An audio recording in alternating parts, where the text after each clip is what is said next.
I'm not that Gen Xer that's like, oh, when I was a kid, I drank from the fire hose and I'm fine, you know? I'm more of a person that I want to leave a legacy that we're doing things so you don't have to fight.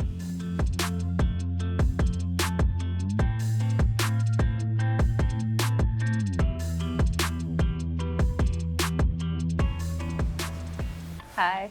Hello. My name is Laura Howard, and my pronouns are she, her, hers. My job is a technical program manager at MongoDB. I am the person that helps organize developers and engineers to get stuff done. So while they're making cool stuff, I make sure that they've got everything that they need to make the cool stuff. It's been a journey. At the age of 14, I was a lesbian. And then at the age of 18, I was hetero. And then at the age of 43, I managed to get out of a pretty bad 25-year marriage, started to recommit to my journey. I was bisexual for a while. And then actually, I don't know when it was, but then I was like, maybe it was when I became the mother of cats. I was like, cats are way more interesting than people, from a relationship perspective. So today I identify as asexual, so I'm ace. So are there any other parts of your identity that are important for you to recognize? Yes, being a woman. I had an amazing upbringing, but tumultuous. I was groomed and abused from the age of 9. And that was kind of my road to becoming a lesbian, like going away from men and having a fear of men. I embraced being a woman as hard as it was back in the 70s and 80s. Women were seen as objects, still are a lot of the time. But I wanted to break through that. I did things like play cricket. I did a lot of guy stuff, tomboy, I guess you would call me, to try and break through on things. But then it really solidified at the age of about 28, 29. I got breast cancer. I was worried I was going to lose from a physical perspective, I was going to lose my identity as a woman. And I will apologize right now if I get a bit emotional, because it is. It's an emotional journey, I think, for anybody. I survived it. I had a lumpectomy. They saved my breasts. And I celebrated being a woman. So I really do embrace my womanhood, if you will. I was born and raised in London. Then we moved to a little market town near Oxford, where I spent most of my formative years. Then in 1998, I moved to the US through a job, breaking through barriers as a woman in what would become in the tech industry. And then I've lived all over the world. I lived in Hong Kong and China and most of the Western European countries. I've lived in Bulgaria, and I'm almost done with all of the states of the US as well. So I have one left to do, which, fingers crossed, next year I get to do Hawaii, and that's my last state. You've lived in all of the states? I've lived in 15 different states. Do you have a favorite place that you've lived? New York.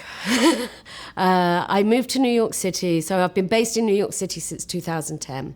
It felt very, very much like home from a London perspective, but also it felt like a place that I could call home, that I felt comfortable as myself, as a person who was recently separated from a pretty horrendous marriage. So my community growing up was, it was a traditional, I'm an original Gen Xer, but the one thing that was so wonderful, my parents, we were spoiled. My brother and I were spoiled in ways that not letting you have anything you want, but from an educational perspective. If I wanted to learn ballroom dancing, buy you all the stuff. If I wanted to go on school trips to Germany, to France, I got all of that. If I wanted to, play cricket, my dad was a cricketer, by the way, so he was really into that, let's play cricket. I would go to all the events and it would all be paid for by my parents. That was the kind of spoiling that we got. But at the same time, it was a community where I was kind of sheltered from a social aspect until I was about 10 or 11, and that's when the punk rock revolution hit the United Kingdom and music became my solace. My musical hero, in case you're going to ask that later, is a guy who's sadly no longer with us, miss him every day, Joe Strummer of The Clash. The Clash, only band that matters, my favourite band of all time. I feel so honoured and full of gratitude that I was able to live that era. being a punk rocker was very different. Right, it was a revolution. It really was a revolution for young people. In 1978, we did Rock Against Racism, which was the first time that reggae, so I'm born and raised South London, and the sound system, reggae, West Indian music, that was just the vibe. And then we had punk rock, and they came together on the stage. We marched through what was called National Front territory, and we marched to Victoria Square, and these guys performed. And so my community wasn't necessarily the queer community, but we were definitely an outlier community. So I guess that was my first experience of not conforming as being a punk rocker. Did you have any role models growing up outside of the music scene, or it can be within the music scene? Joe Strummer was very strong for me as a role model. If you've ever gotten to watch his movie, The Future is Unwritten, absolutely fantastic. But growing up, we had a lot of drag queens in the UK, and we had pantomime. And I don't know if you know about the pantomime experience in the UK. It's very camp, and it's fun, and it's very family oriented and friendly. And so there was a gentleman called Danny LaRue, and I wouldn't say so much as a role model, but certainly someone who was larger than life, that along with Shirley Bassey, who was a black Welsh singer who actually sung one of the Bond movie, Goldfinger was her song. So they were these larger than life characters that I wouldn't say aligned myself with, but they were very present in my growing up era. You talked a little bit about kind of your journey and different points of understanding your LGBTQ plus identity, but do you remember at what point you kind of started to understand yourself as part of the community, and maybe what that's looked like for you at different points in your life even? It's only been very recent, to be totally honest with you. In the early years, I look back on it, was it a phase? Was it really me? I don't know, but that's now put to bed. I'm moving forward. And in 2020, I joined a company that had an employee resource group called Pride. And at first I joined them as an ally, and then I realized that, let's just shed the cloak. And one of the key things that they taught me was that to be my most creative and productive self is to be my authentic self. I did so much in such a little space of time at Peloton, and it was amazing and it was wonderful. And I think the other part of it is, I got to know some of the Peloton instructors that are part of the queer community. Just the whole thing made me feel safe, that I was in an environment that I could go to work and talk about things that I've probably not talked about in 30 years. Oh my gosh, the weight off the shoulders, the just that feeling, you couldn't, all that time, I didn't care how stressed I might have got, but you could not get the smile off my face. And so that was the catalyst for me. They are important for you to recognize that you're not there on your own. You don't have to be in isolation. They are important to support you through, whether it be through a transition or whether it be through your own journey of gender affirmation. And it's important that people see the uniqueness of the individual rather than a moniker or a label for that individual. And that's really the mission of all ERGs, is not only is it for us to be seen equal and to have equity, right? I often go back to a training on equality versus equity, where equality is everybody's given a bicycle. Well, what about the kid that's only got one leg, right? So the equity is they get a bicycle that, operates for a one-legged person, and another person gets a bicycle that operates for a two-legged. That's your equity. And that's what I see as the foundation of our ERGs. And somebody like myself, to have a strong presence for that community. I want to be there for my community. I want them to know that they're not alone. I want them to feel safe, that if they just want to speak out, and as much as I can talk a lot, I can also be a good listener. And I want that for the whole community where I work and beyond. And I want them to recognize that outside in the community, there's also much more for them. A lot of people that I know that recognize themselves as queer are, as much as there's a really great LGBT community in New York City, for instance, and other cities, some people still feel very isolated and don't know that first step to take, or even can be overwhelmed because there is so much out there. I want to be there and to help them and provide them with resources for what it is that are their needs as well. I left school at 16 with what were back then called O-levels. I really wanted to become someone in the Women's Royal Air Force, and I was rejected because I was too short. So that was my first time from a body dysphoria perspective that hit me. I was devastated. So I kind of went in a bit of a spiral, didn't know what I wanted to do. I worked in a supermarket, I worked in a factory, I did this, I did that, until probably 2 years, 18 months, 2 years later, I got a job as a receptionist in a small company. And so it was a Girl Friday, as they call it. Oh, my goodness. It was so easy for me. I was like, I can do much more than this.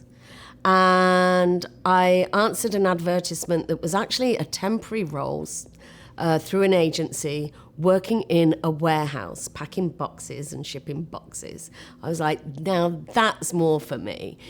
Put my jeans on, put a T-shirt on, put my sneakers on, and I can work in this filthy, dusty, dirty environment and get dirty hands, and it'll be real good fun. They liked my handwriting, and so I got promoted into the office, where this is before computers, so this is pre-Steam, if you will. And I used to handwrite what were called Kalamazoo cards for inventory going in and out, and then the engineering department got me handwriting their bills of material and their engineering documents. Eventually they realized I had a brain and not just a pretty handwriting. And so I got a job as a production inventory control clerk. What is that? That's someone that basically takes information of what's in their stockpile and keeps a track of it. And in 1987, I got to be on the first team in the company that was going computerized. And it was an IBM AS400 system, and then the software was called MAPIX, Manufacturing Accounting Production Information Control System. And we were taking all of these boxes and boxes of cards, handwritten bills of materials, and we were either scanning them or hand typing them into this new computer system. And so that was my first time. 1987 was my first time with technology of that kind. Years before, I'd done a typewriting course, 100 plus words a minute. And I remember getting my first electronic typewriter. That was fun. 1987 was definitely the catalyst of this tech stuff is pretty good. I learned MRP, manufacturing requirements planning. I learned forecasting. I learned about other enterprise systems and stuff like that. And in 1993, I got laid off. It was 10 years later. I joined a company and they asked me to implement their enterprise system in the UK and build a state-of-the-art warehousing operation. I kind of balanced the business side with the tech side for a number of years, probably about 15 years before I went fully tech. I became what you would consider like a subject matter expert from a business perspective, and I would give that to the IT geeks, the developers, who would then take that vision and turn that into something from a technology perspective. And eventually I became much more tech oriented. One of my favorite projects back in the 90s was taking a 30,000 square feet of warehousing space and making a highly automated warehousing system. and shipping transportation logistics system. It was fantastic. And that to this day still remains one of my favorite projects for a number of reasons. One of the key reasons, we wanted to improve our quality of shipping, our on-time deliveries, correct quantities, correct product, right first time. And I was able to make massive, not just me, it was the team, of course, but we were able to make such massive improvements on our quality, on our on-time performance, and reduce the overall amount of inventory. So from an asset perspective, I mean, that was like, almost like utopia. And it was there that I realized that tech is the way forward. This company, for 15 years, I'd made continuous improvements. I realized and recognized myself as a problem solver. How can we do things smarter? I don't want to work harder, I want to work smarter. How can I get that box to be a little bit smarter? We had these computer screens that we call them green screens, like they were that we literally called them dumb terminals, where the information was somewhere else and it just appeared on the screen. This is before PCs became sort of like the norm. I just knew that this is the way forward. We got to utilize this. So then a couple of years later, we looked at RFID, Code 3 of 9, setting up different types of tagging for our products so that they could go around this automated warehouse and bypass little infrared lights that knew what that product was and where it was at any time. Even when it got on the UPS truck and things like that, handheld scanners and then remote held scanners.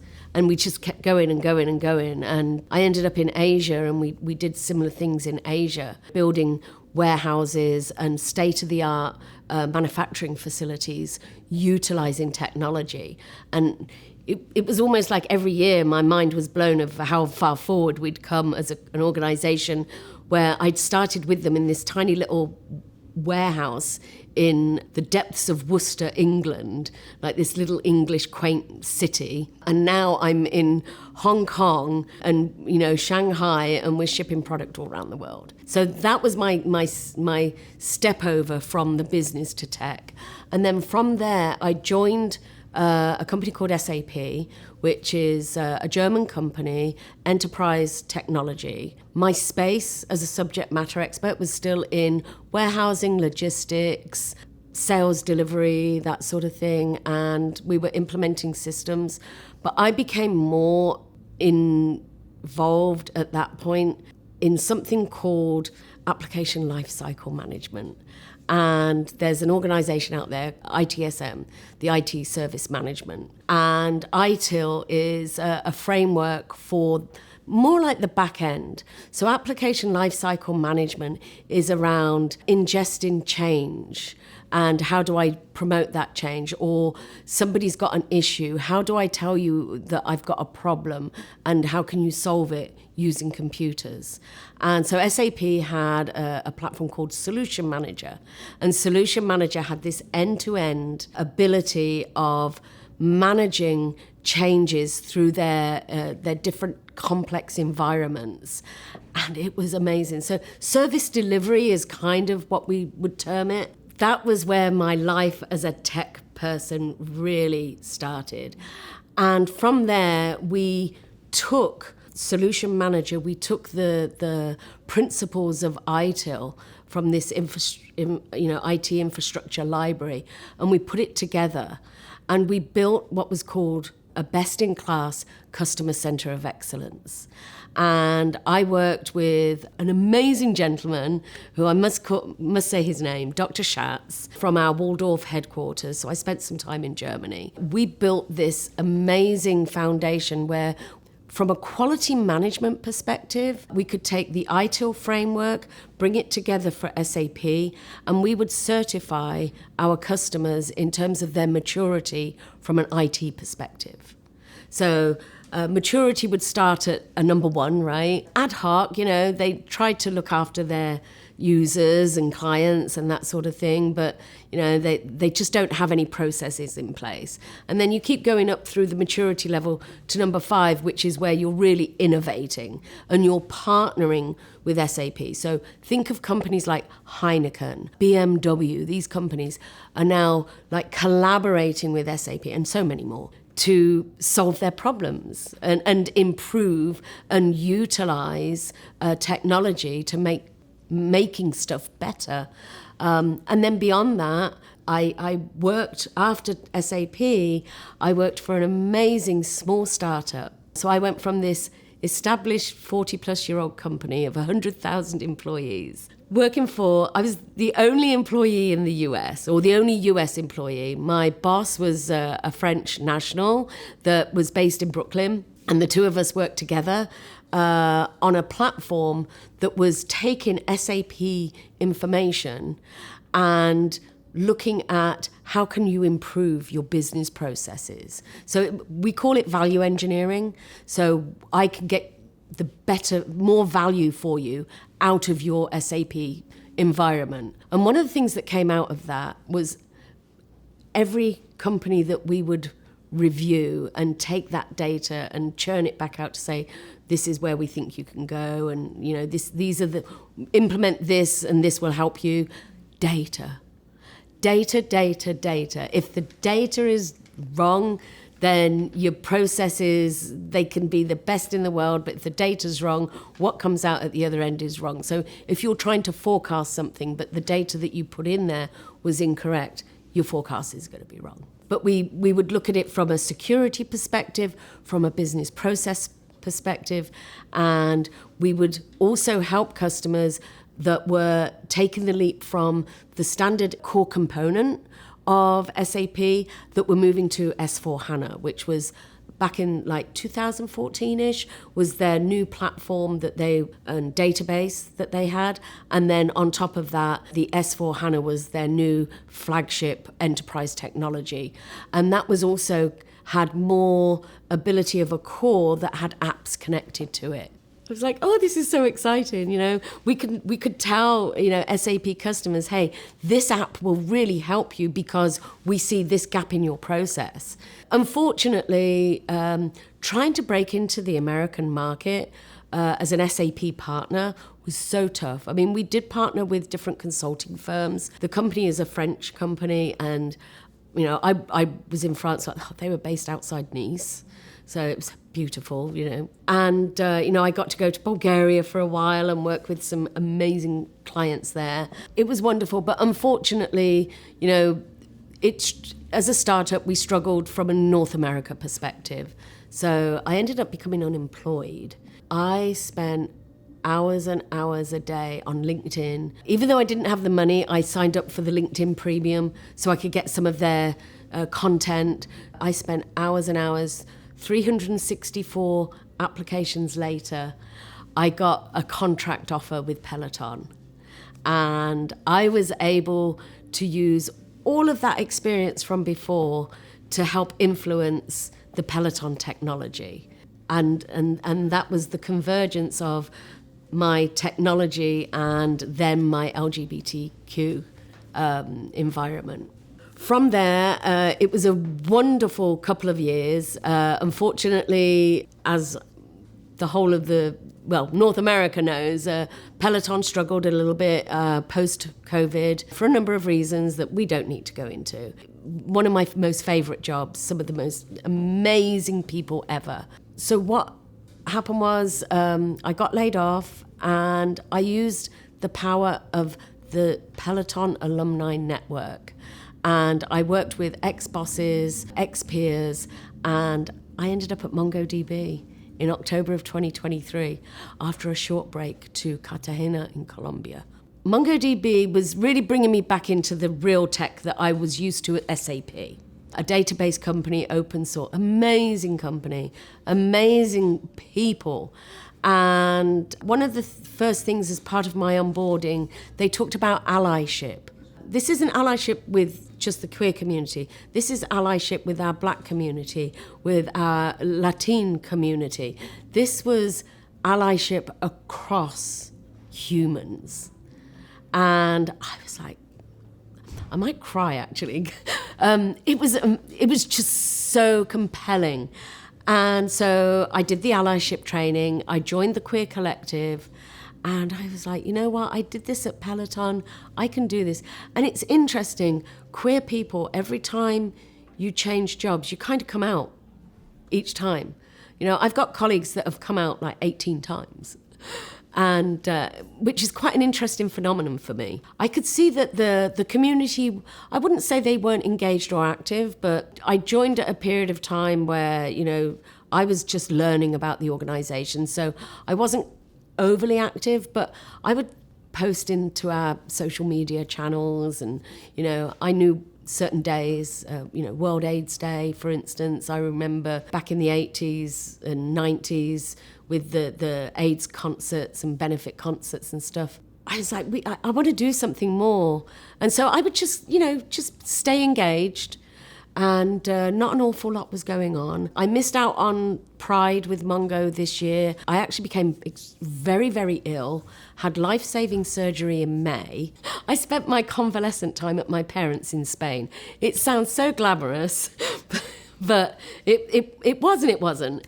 So I missed Pride altogether with MongoDB, which I was kind of sad about, but at the same time, hey, I needed to get well. And so I came back, and in July, you know, I was like, oh, you know, I missed it, I'm so sorry. And then I was approached, I was like, they said, oh, you know, we've got an opportunity that we're looking for someone who would be interested in taking this global lead role. Timing couldn't have been better.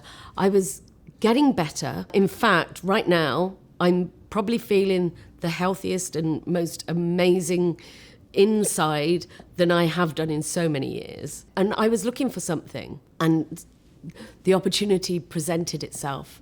And so I've just dived straight in. I want to make a difference. I want to be their trusted advisor. I want the community to feel that it's a community that we can make change. We can make sure that we hold MongoDB to the principles of our collective and of what our ERGs are doing.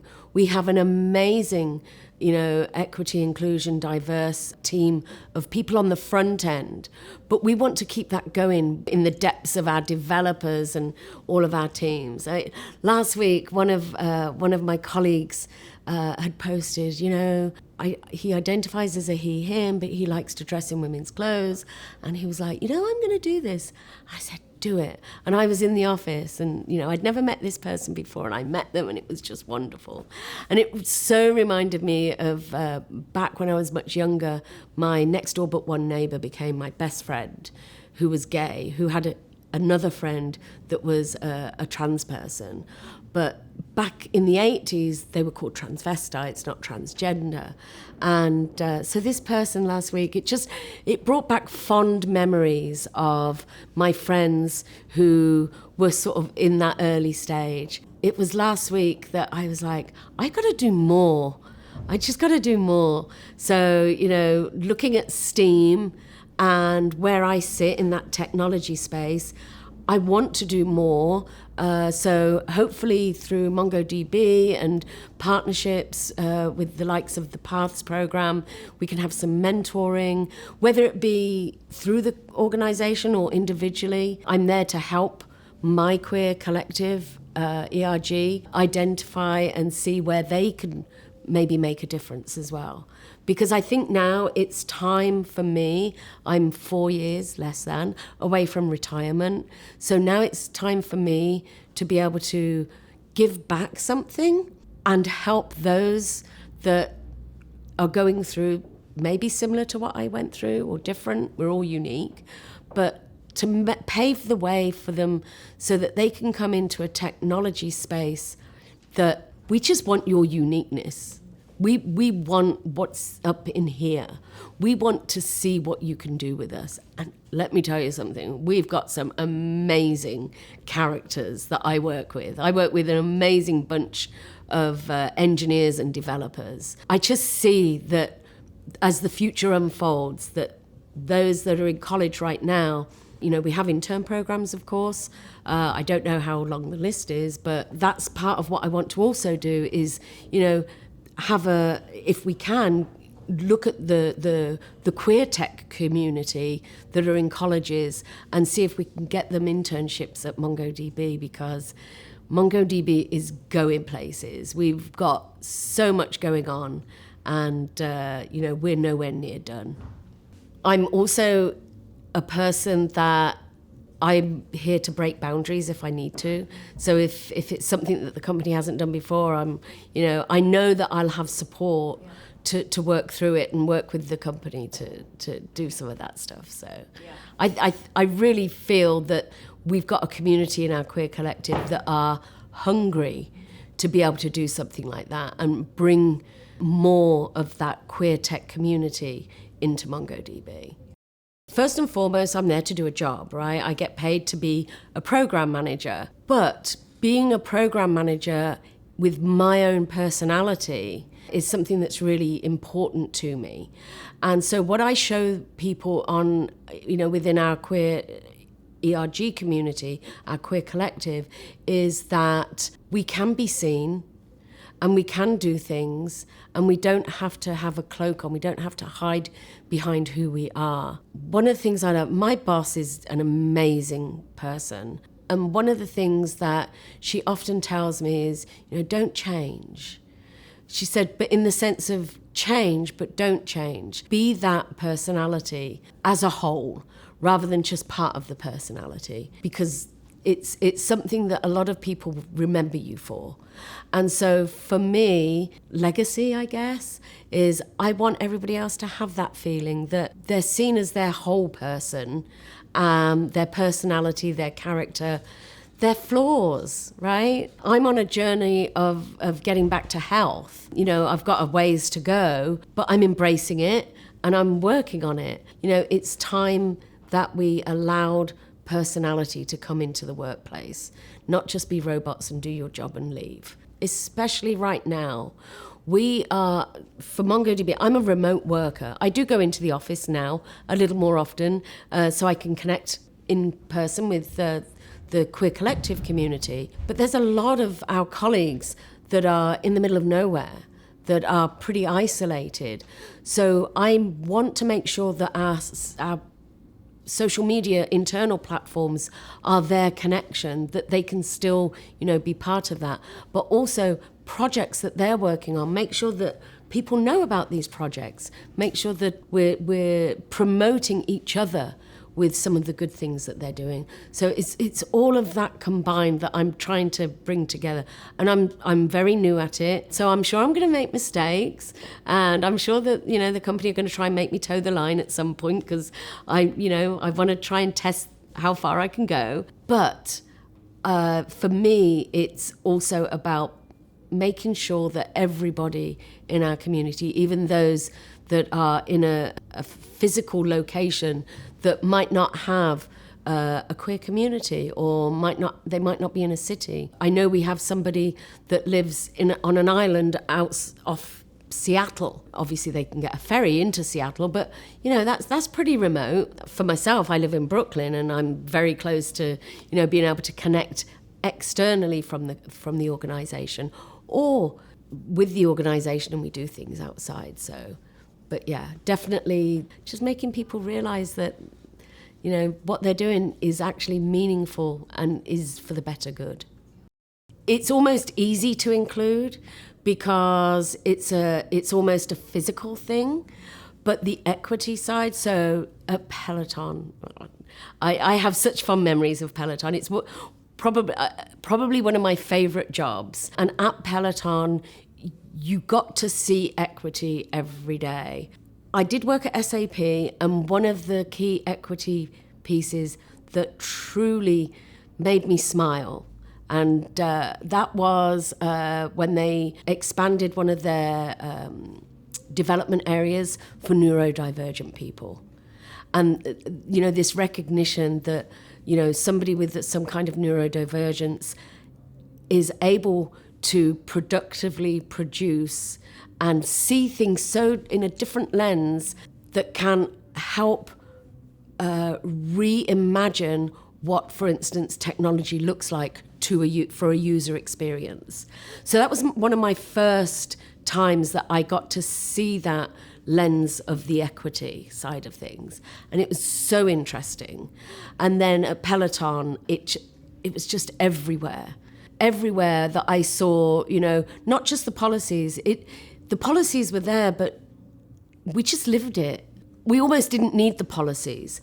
And we use different social media platforms and internal platforms, and the engagement was just off the charts. And it made me feel really loved.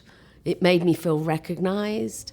But it also helped me realize that I can also maybe make a difference. And that's kind of my theme for the new ERG that I'm leading as we go into the next year, that I want us to be able to make a difference internally and beyond, within the community and beyond. And at Peloton, it really was apparent that everybody, we all just, and I think that came from John Foley, our co-founder. His attitude was that everybody was part of this. We were part of something very special. And throughout the whole organization, not just the events and the Peloton Studios side of the organization. I worked in tech. I worked in marketing technology, which, by the way, I had no business being in, but I ended up in marketing technology, which was so much fun. And it was just everywhere. So in tech, on the front side, the user experience. Of course, we have Peloton instructors that are part of our queer community. To be honest with you, that really made it that much easier. And they were accessible to us. They were part of our pride at Peloton. They were part of our community. And that meant a lot to a lot of, our colleagues there. We're all humans. We all have a part to play in this world. And from a tech perspective, when I'm looking at working with people, I'm looking for bright minds. I'm looking for colorful people with a personality, because when they can take that authentic self-personality, those are going to be the most creative people, because they don't have the stress of having to hide behind something. That's not to say that I don't want that straight guy over there, because he's also intelligent, but I want to have a colourful community of developers and engineers, because having that cookie cutter 5 of the same, that's not going to really be creative for me. So I really want the rainbow, I guess, of everything. But no, I mean, it's humans and it's bright minds, but it goes beyond just the bright mind. It's being able to unleash the bright mind, because that person doesn't have to think, oh, I need to hold back this, I need to hold back that, or I can't go into the office today because, maybe there's someone going through a transition and they're just not feeling themselves today. So having that ability to work from home while they're recovering from maybe a surgery or something. I mean, all of those things. So, but that's what I see. I see humans and I see color. We were charged with a project of completely transforming our customer engagement platform. And so we went from one platform to another. And to do that was huge, because we had something like 900 different unique campaigns that needed to be migrated. That's not any small feat. So as a project manager and working in what we call an agile framework of, trying to do iterative, ongoing improvements and change, it was a really wonderful experience. Again, working with some of the most amazing people and a great team of engineers and developers.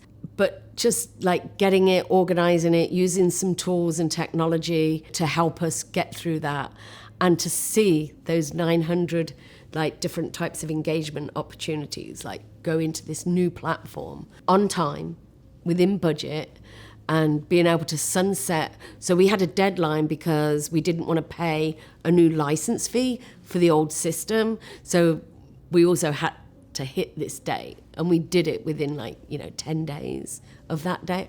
So amazing. So that was my favorite at Peloton.